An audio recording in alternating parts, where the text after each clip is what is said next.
Awesome. Like the horns, like they're animals. I love it. I mean, it's just this imagery.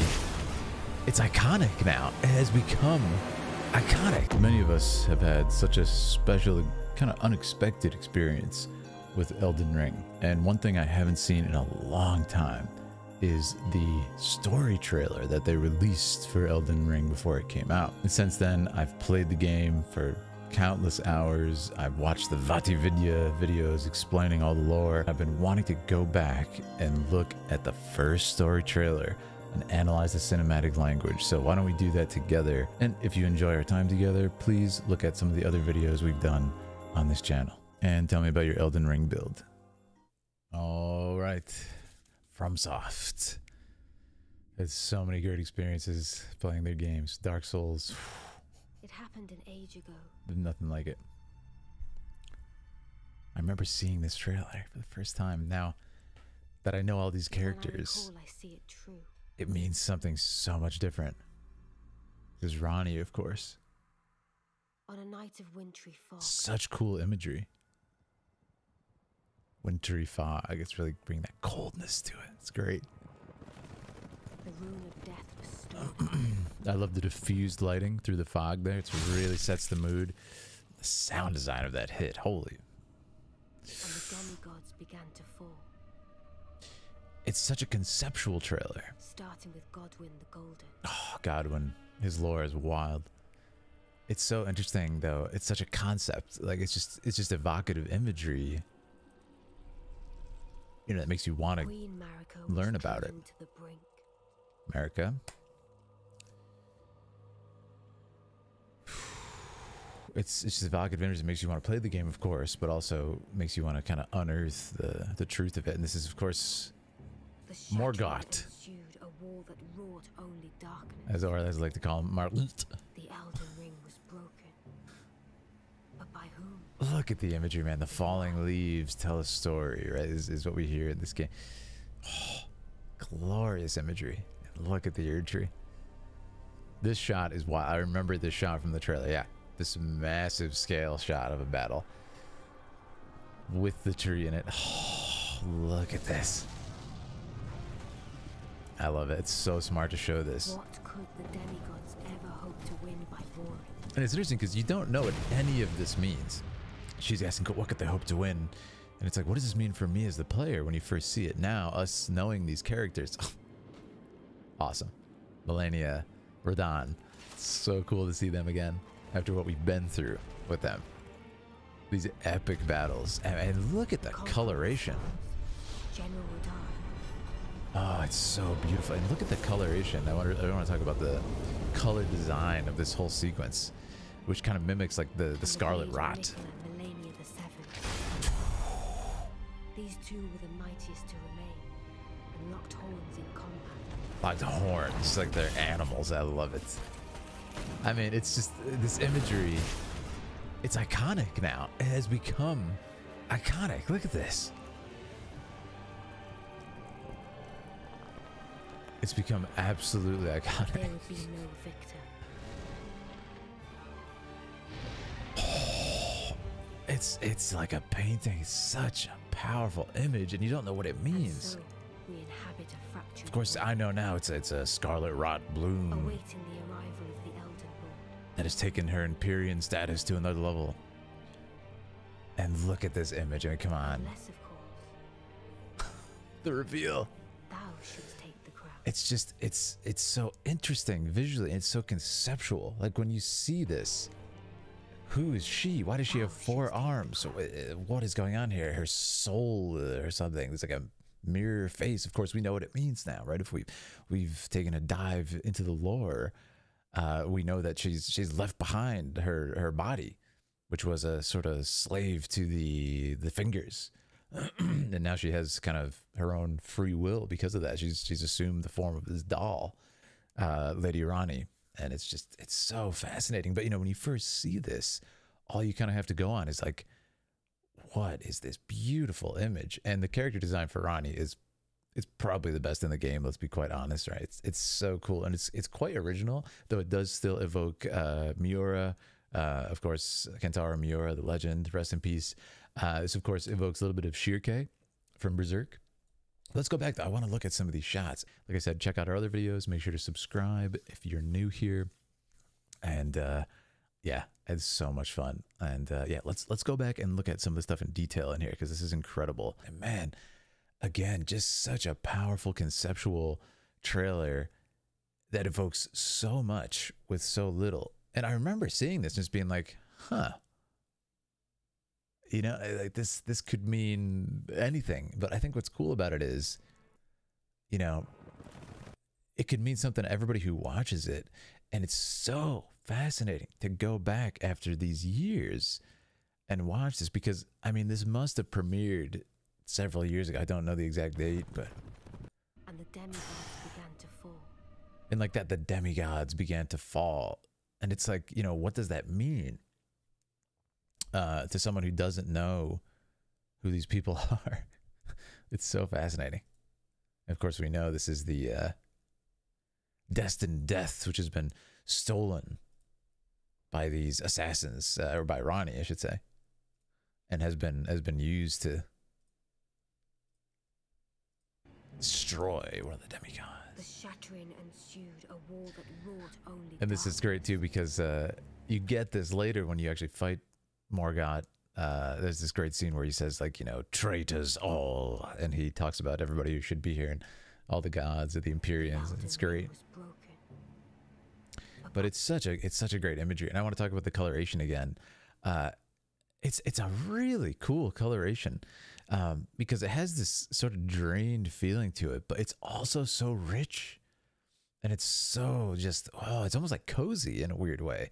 It's an image that is mostly gray and brown, but I think it's because they have so many interesting alive elements in it, like the falling leaves and the warmth of the light here, and this diffused light coming through this fog right here, which creates that beautiful light well.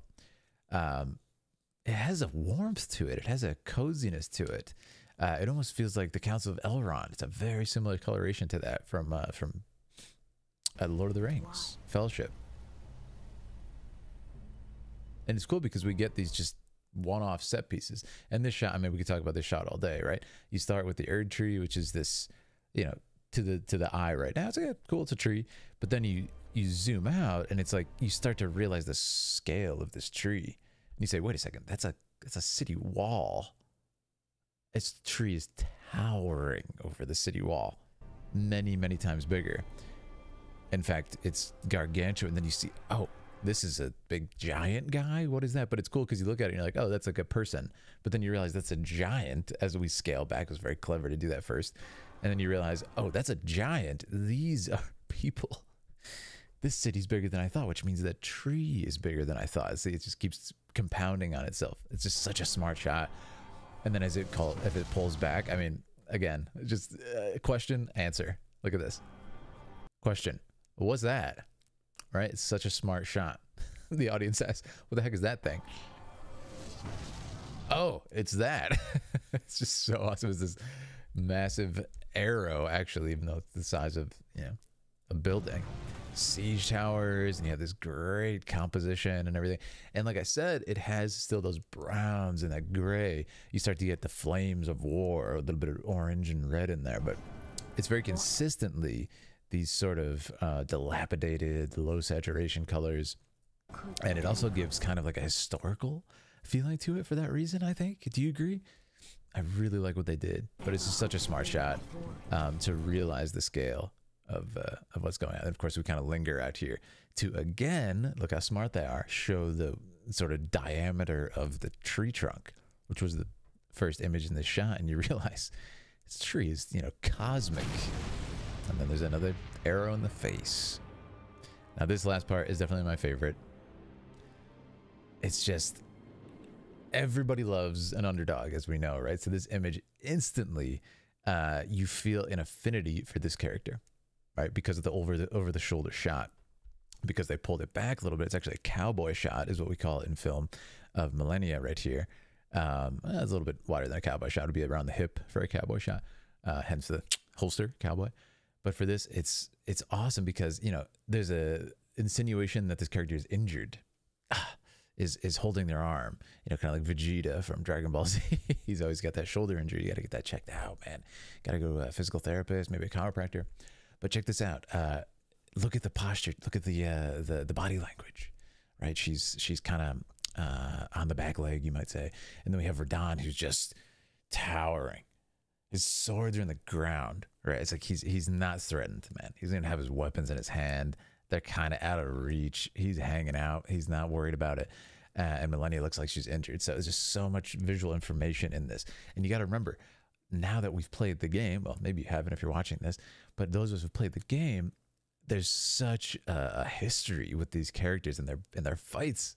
We know how they fight, and we've fought against them and everything. We know this level that we've run across the battlefield, summoning friends and everything, right? Or not if you're, you know, insane and want a big challenge. But yeah, it's just so cool. So yeah, we immediately identify with the character here because of her injury, but not just because of that. It's also, of course, because of the placement of the camera, right? It's like it almost feels like we're more from her perspective because of the over the shoulder. And of course, the focal point of the drawing is Radahn here, and you might say the horizon is the brightest point, so your eye is drawn there as well. It's beautifully done. But let's see what happens. So after this shot, I love how the trailer functions almost like a painting. We get a lot of these pauses, right? It just lets you breathe. It's not trying to overload you with visual information. No, in fact, it's trying to get some few images to stick with you, really stick with you and make you wonder and think about it. It's like, man, that trailer was awesome. That image was crazy. I got to play this game. And I think it does that beautifully because look at this. And again, the visual storytelling. Conqueror of the stars, General Radahn. Look at that. What a shot. Oh my goodness. So clever. What I love about this too is it says the conqueror of the stars, General Radahn. What I love about that is, again, you have no idea what that means when you first see this trailer. The funny thing is, us who have learned the lore still don't know exactly what that means. That we do, but we don't. We don't know why he was conquering the stars. Truly, there's a lot of theories on it, right? But what I love about it is, you know, it's just these kind of, it's almost like when you hear about the Silmarillion from the Fellowship of the Ring, from the Lord of the Rings trilogy. You'll hear stuff about, you know, Beren and Luthien. You'll hear stuff about Morgoth, a Balrog of Morgoth. Like, who's Morgoth? And unless you've read the Silmarillion, which I definitely have and love it, you don't know what that means, but it just evokes these like, wow, man, this ancient evil, and you know, these characters who are from a different time, a lost time, maybe a greater time. I love it. And it's an idea that's very present in Tolkien. It's present in a lot of mythology in Tolkien. It's present in the Greek canon as well, like the Iliad and the Odyssey, the Argonautica. It's this idea that we'll never be as great as our fathers. You know, these heroes from times past who are so legendary. Can you even live up to that? That's what I love about this, is like it evokes that same feeling of mystery, but also a feeling of curiosity. Right? You want to get in there and see what the deal is. Oh, okay. It's so well composed. It really does look like a painting. And that's why I love the coloration here. It's quite confident. We've built into that orange, scarlet rot. And like you can tell, it's okay, she has one arm. Her other arm seems to be damaged in some way, poisoned in some way. And those of us who know. And it's just the sort of the key frames here, as we call it in animation filmmaking. The key frames here are so strong. Like, you know, Radahn, like T-posing out there. Her pose here. And then when the sword is brought back, it's just such satisfying frames. A lot of that is the sound design, right? Listen to Radahn as he, the gravity magic.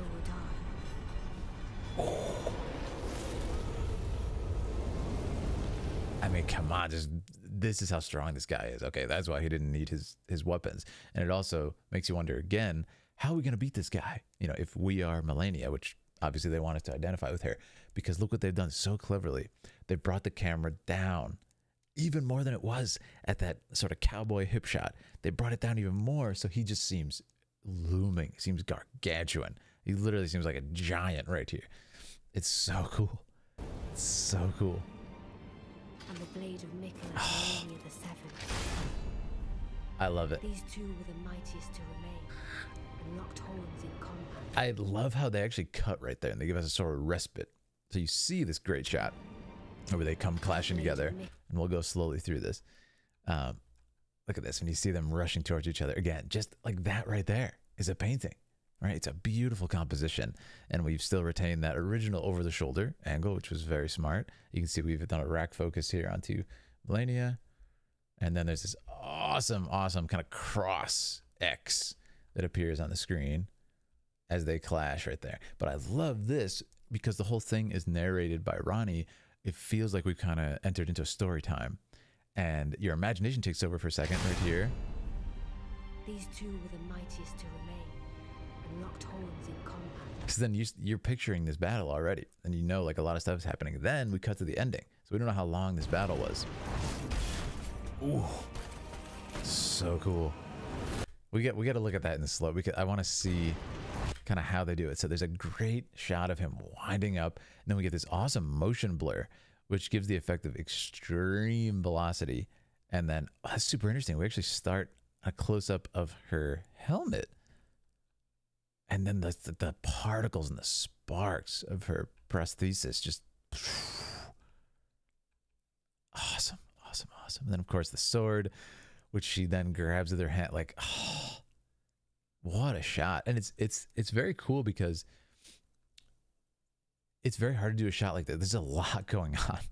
There's a lot happening. Like parts are being thrown everywhere. He swings really fast. And I want to sing the praises of this because there's a lot of visual information happening. It could be very busy. It could be very hard to read, but it's not. It lands perfectly. And a lot of that is the sound design. A lot of that is the slow motion use here. Like sometimes slow motion is a very good tool to use. This is the perfect example. Some people will overuse it. Arguably, you know, it's art, it's opinions. But I love this. I think it's a perfect use because look, it's slow-mo, not to kind of show off the cool graphics and the particles. It's to show that she actually grabs the sword without missing a beat. It was her plan to sacrifice the arm, you know? And this is where things get super interesting right here. So those of us that kind of know what's happening here, when I originally watched this, I was like, oh, she like stabbed herself to have a better way to attack him. That's crazy. Like what a crazy sacrifice. They both died or something, right? But what happens here is we actually know from the lore is that she is deliberately infecting him with the scarlet rot. That's why she stabbed herself. I think that's what I'm seeing here. Tell me what you guys think. She's letting the rot infect him, which is the only way to defeat him. But there would be no victor. And then boom, there's that big bloom that happens, and it's so cool because beyond a lore perspective, it's such a kind of full circle thing for this image because, you know, who's fought Melania? When you get out there and you fight her, this is what happens in her second form. She starts to bloom, and like she's the super boss. You know, she's the ultimate boss of the game. Some people fight her after they've finished the story, right? So it's so cool for this to be the bookend. This is the first thing we saw in this like old school story trailer, is this awesome image that stuck with us.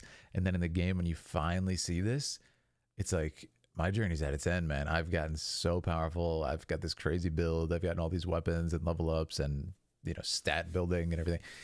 And you finally see it. It's just so satisfying. I mean, yeah, awesome. And, you know, we could talk about it all day. It's just like, there's really something to be said for just the beauty of image. And I think that's where this trailer shines because, again, it doesn't really mean much to you what's going on. This is the most easy to understand scene. It's like, okay, people are fighting to the death. People are having a duel on a battlefield and they're fighting. They're swinging weapons at each other. It's the most easy part to understand. The other parts are like, okay, who were the demigods? What's going on? What could they hope to achieve? There's so many questions that are left unanswered. And even in this one, it's like there would be no victor. But what it does is it gives you like kind of a clear, very easy to understand idea. Two people are fighting, but it caps it off with this just beautiful image of this crazy scarlet rot bloom. Right? I mean, look at it. There's nothing like it. Is it a flower? Is it her hair? Like, it's so cool looking. And then, of course, we end with the narrator. So we inhabit a fractured world.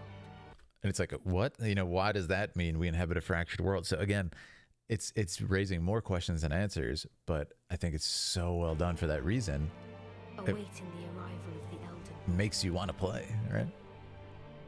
So cool. And unless, of course, thou shouldst take the crown. the music used there is so strong. I mean, you listen to it's like a 10-second reveal or more. And you hear the strings just ramping up here, getting more and more intense, and then you see her face and you're like, whoa, Thou shouldst take the crown. that's not what I expected, right? So clever. And then the music ramps down. I could take the crown. An idea has been presented. That's kind of the climax of the music and the reveal of her face. And then, okay, it goes down. And you get this feeling that like this is an ally in this battle that's presented me with this question. And it's me now, right? It's not the millennia perspective. It's literally us. Like, unless you should take the crown. It's so awesome. Say, I have nothing but good things to say about it. It's so fun going back to this, man. And I hope you guys enjoy doing it with me too. I'd love to hear your thoughts.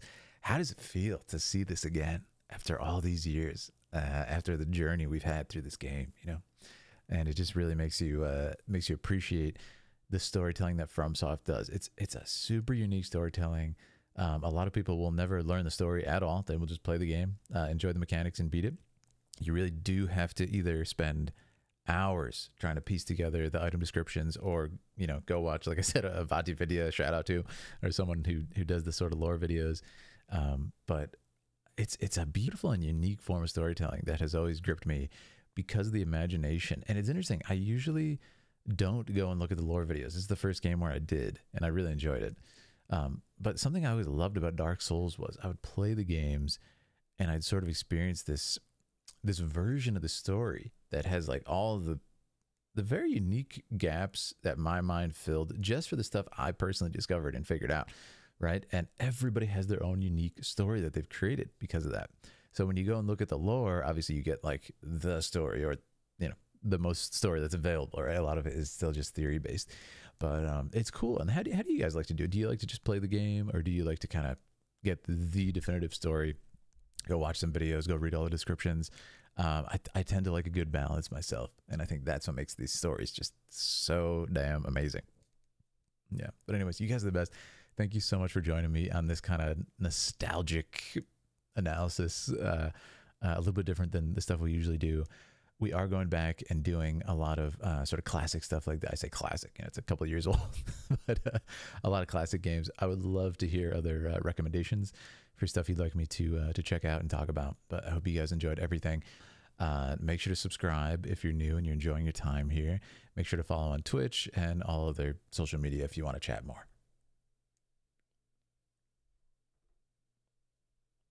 But you guys are the best. Thank you so much for being here. And I'm looking forward to that DLC now.